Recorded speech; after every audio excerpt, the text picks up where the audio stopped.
The question is, do you agree that Scotland should be an independent country? For me, the principle that we work best when we work together. Well, he didn't. Very serious. The referendum. It seems to me that they're not dealing with the issues. Hello, this is Scottish Independence Podcast number 92. But before we get to the main interview of the episode, something has leaked out from a private meeting held between Alex Salmond and Alistair Darling, and I think it's very important that the public get to hear it. So here it is. Do you agree that Scotland should be an independent country? I'm saying yes is the answer to the question you put.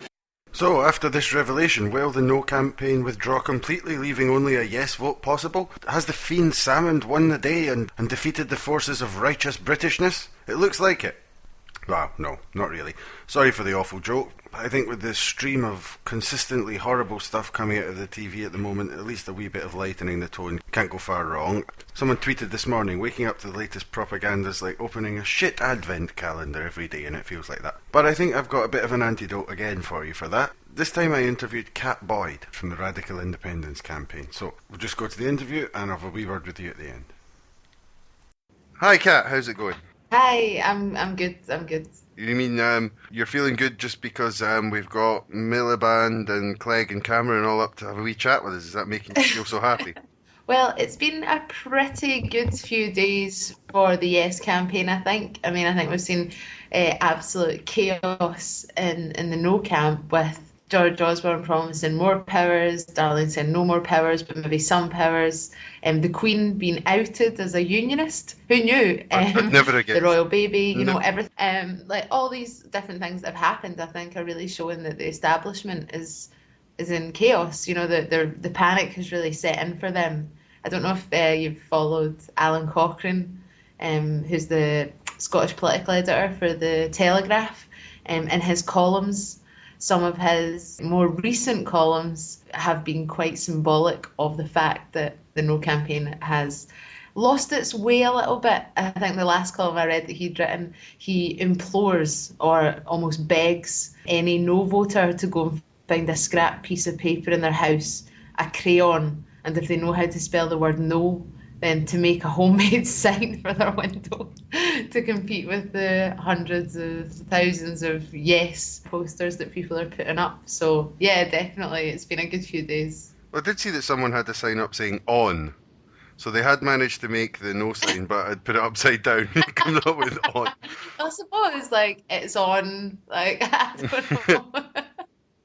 But yeah, this panic that's coming now, do you think it's going to allow them to get some of these votes that they're losing back, or do you think it's going to play into the hands of the Yes campaign, having the three shit men of the apocalypse coming up?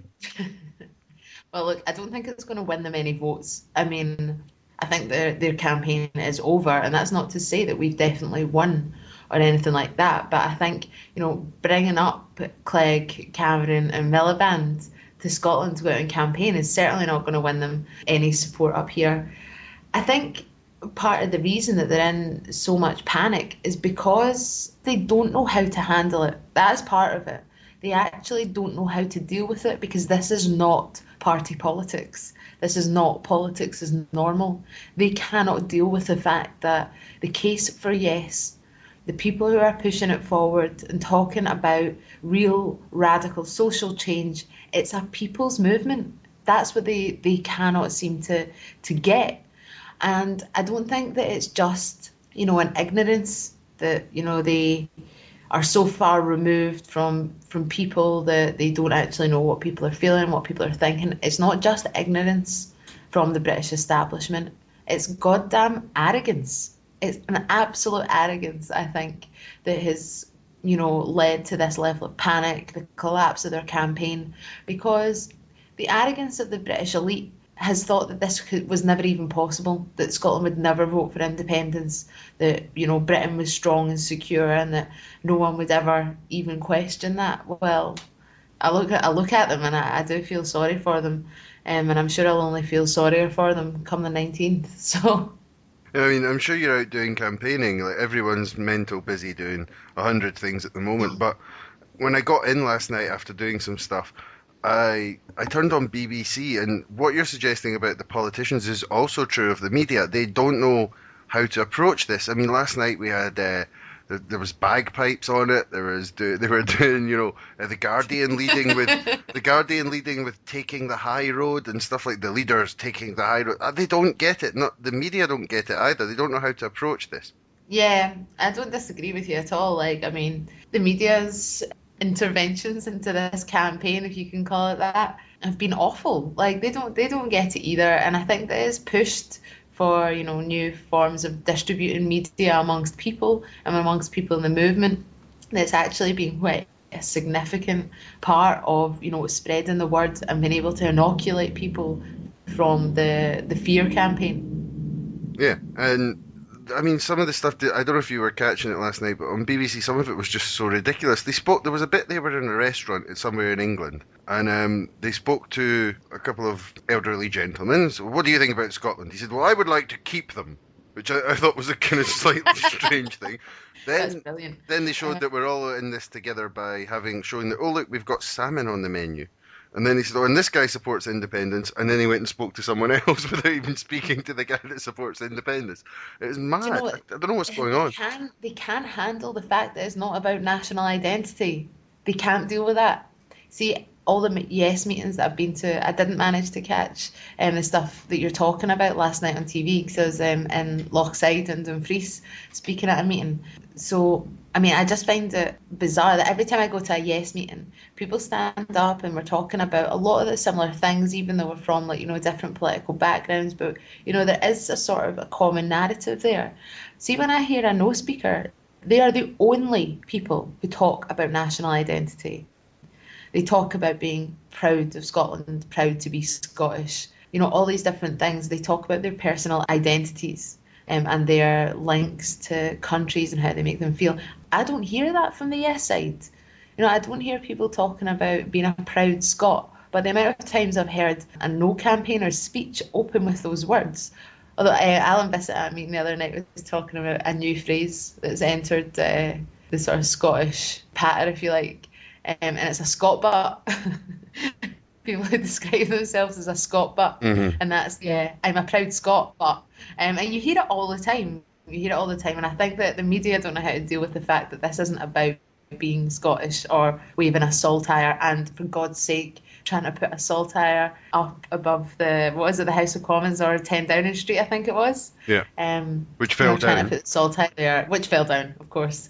That's not going to win you any votes. No, I mean, that was a sort of perfect poetic moment. They were trying to do that sort of Iraq toppling Saddam statue, perfect media moment kind of thing, and the thing falls down. You could not have scripted that better.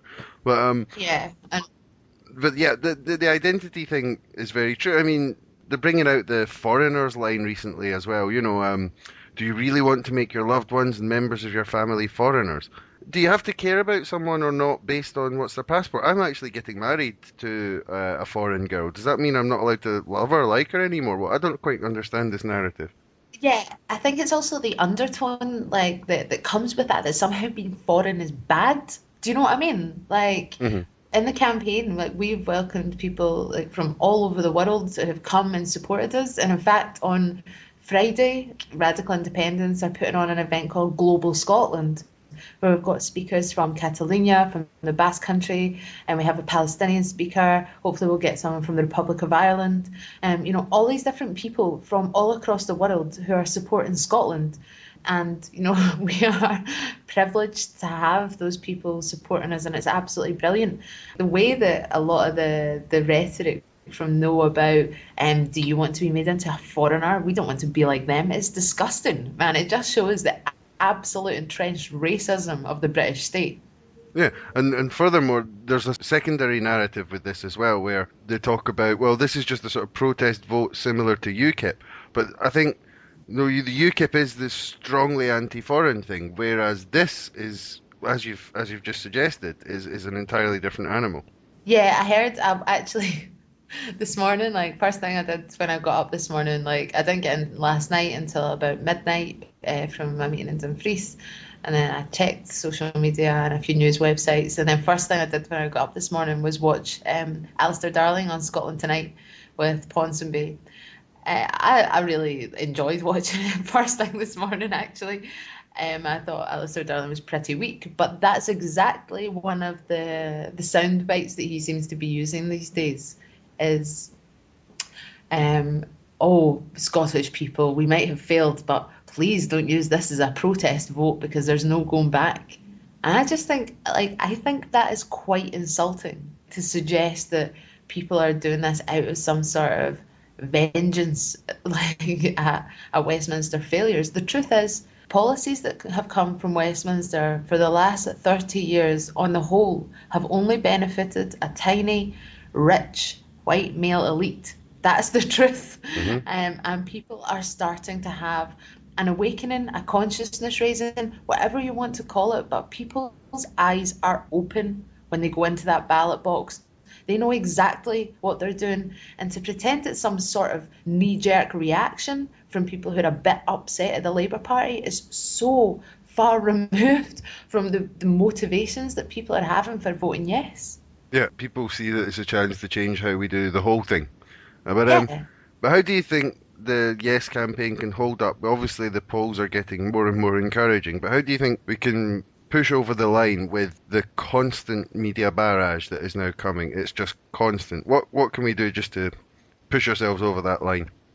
I think the main thing is still just having that one-to-one interaction with people, and whether that's in a formal, canvassing event, and whether that's, speaking to a bus driver or a taxi driver or the person you buy a newspaper from, or your colleagues, your friends, your family, just having those one-to-one interactions with people that you either know or don't know, but have an opportunity to go and ask them, what sort of country would you like to live in?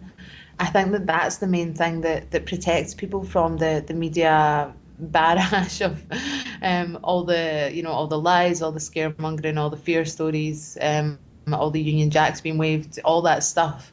That's the one-to-one interactions between people that are keeping the campaign going. Yesterday at the meeting in Lochside, people are very, very aware. I mean, there's this acute sense that there's only days to go, and the campaign has been long. There's been ups and downs. It's lasted 2 years, and in those 2 years we have already changed Scottish society. We've started to rebuild social solidarity. We've started to rebuild our communities by going out and speaking to each other and working together, and we are, in a sense, we've already won something back.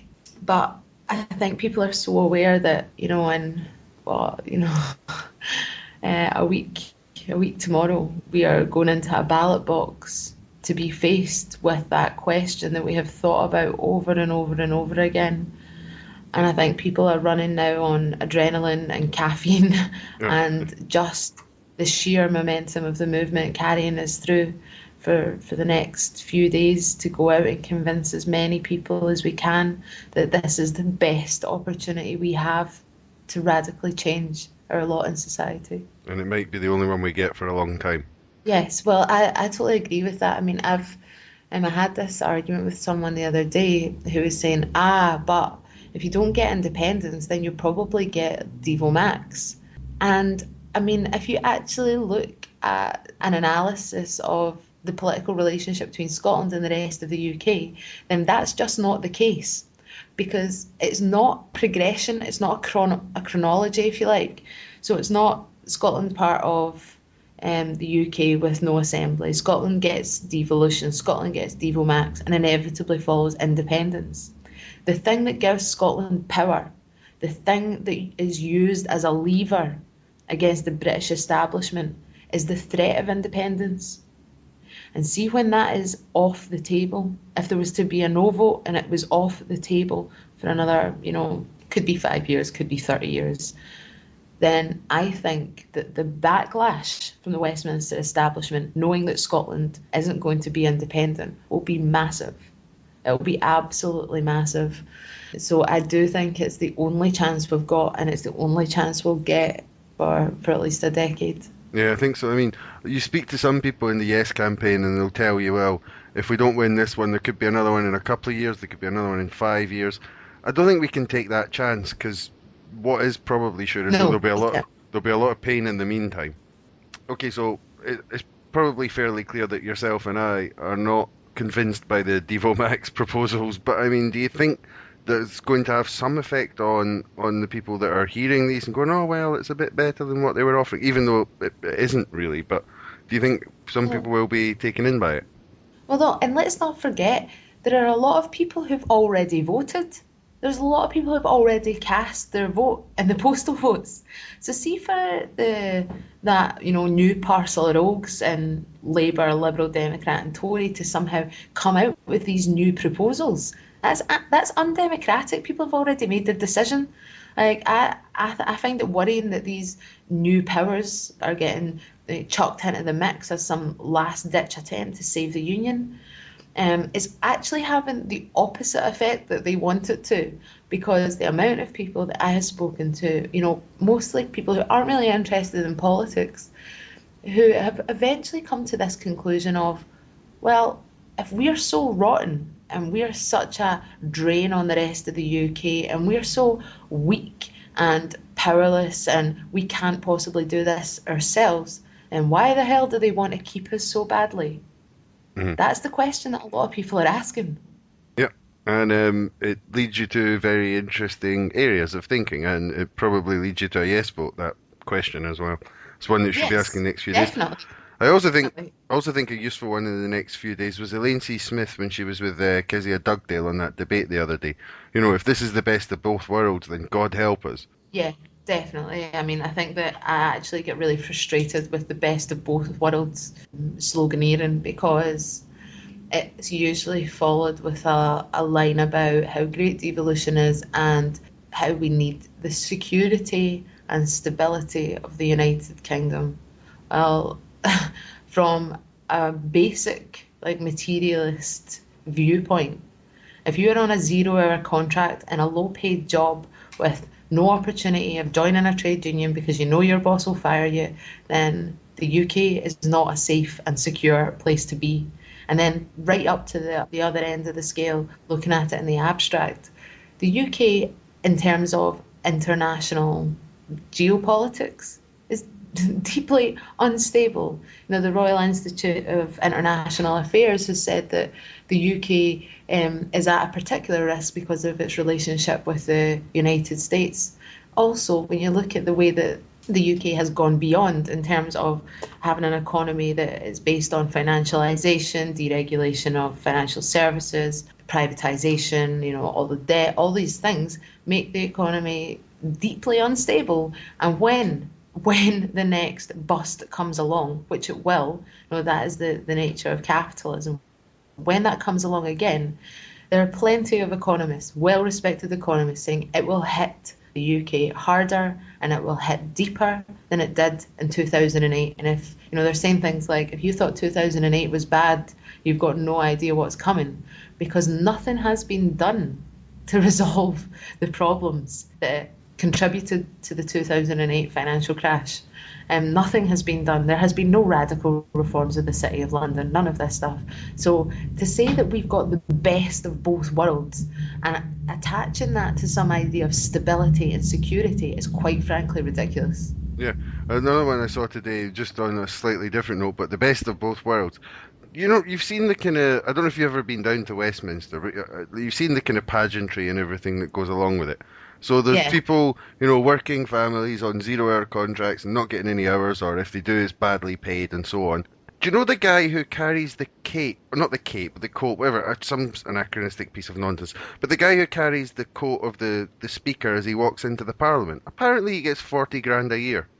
I mean, this is where we're at. I mean, it's beyond an absurdity to suggest that this is the best of both worlds. But, just to move it on a little bit, we've talked about what some of the reasons why you support independence, but I always ask everyone a kind of mixed question of why you support independence, but also what was the moment that you realised you thought that it's the way to go? When was it that, because for some people it was a specific incident or something that happened to them or something that they've seen in their family, and for other people it's always seemed a natural, normal thing to me. It just seemed the way to go. So what was the moment when you realised or decided that Scottish independence was the best thing? Well, I don't think it was one sort of light bulb moment. I mean, I first got involved in politics during the war in Iraq and as part of the anti-war movement against that illegal invasion. And it was during that time that, many people became internationalists for independence. And that type of independence it wasn't so much about Scotland, but it was definitely about Britain and about being able to try and break the tradition of British imperialism and adventurism and intervention abroad and its damaging impact on the world. So I think there was that kind of backdrop to it. And when the question was presented and the referendum was actually going to happen, it was then that it became this real moment of, well, not only can we, break Britain, and that was the title of a lot of our first meetings and the first pamphlet that came out from the International Socialist Group and things like that, but that we could do so much to transform society in Scotland and the political system across the UK by making this one vote. And we know that it's not automatic change. We know that voting yes doesn't exactly mean that everything is going to be the land of milk and honey and that independence is not a panacea, but it does provide a new terrain in order to fight on, that you can actually have valuable, useful and potentially successful left-wing political struggle. So I don't think it was like one exact moment. It was definitely a process, I think. One of the things, just from what you mentioned there, one of the interesting parts of it now is that you can see that some of the more progressive groups in England have actually woken up to the fact that this is a possibility to create real change for them. Before, a lot of the left in England didn't really understand what was going on and just saw it as, a kind of right-wing nationalist flags and kilts kind of thing. But they've realised, I think, more recently that at least certain aspects of the left in England, that this is a great, great opportunity for them as well. Yeah, definitely. I mean, I think that they see independence now as like a huge, broadly left-wing people's movement that is nothing to do really with the SNP. I mean, the SNP put it on the table, but there hasn't been a huge surge in membership to the SNP. Like I said earlier, the conversations, the speeches, and the contributions at meetings are rarely or never about national identity. And I think that, people in England are definitely starting to see that there would be benefits to England, especially in the north, by Scotland voting yes. I mean, this is the biggest challenge to British state power since decolonisation.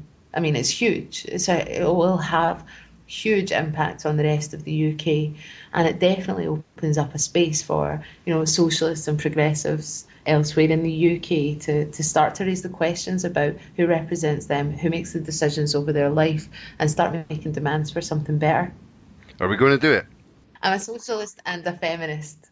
I live in Scotland. My dad supports Albion Rovers football team. I'm not really used to winning at anything. So the idea that we might be able to win, 2 years ago seemed absolutely unthinkable. But when I'm looking around at the movement and, all of that strength and the urgency that everyone feels right now, like everyone's feeling it today, and it'll just increase over the next few days, I really do think that it is possible. I really do think that we might win. Thanks very much for coming on the show, Kat. That's been great. No worries, thanks. So there you go, that was Kat. I hope you enjoyed that. There's going to be a few more episodes between now and the referendum, but obviously we're running against the clock, but there will be a few things there. If you haven't already got your copy of the Wee Blue audio book, it's a free download, just Google it, it's all over the place, and try and get it to as many people as you possibly can. The only other thing is that on this show the guest gets to choose the tune, and this is what Kat chose, so I'll speak to you next time.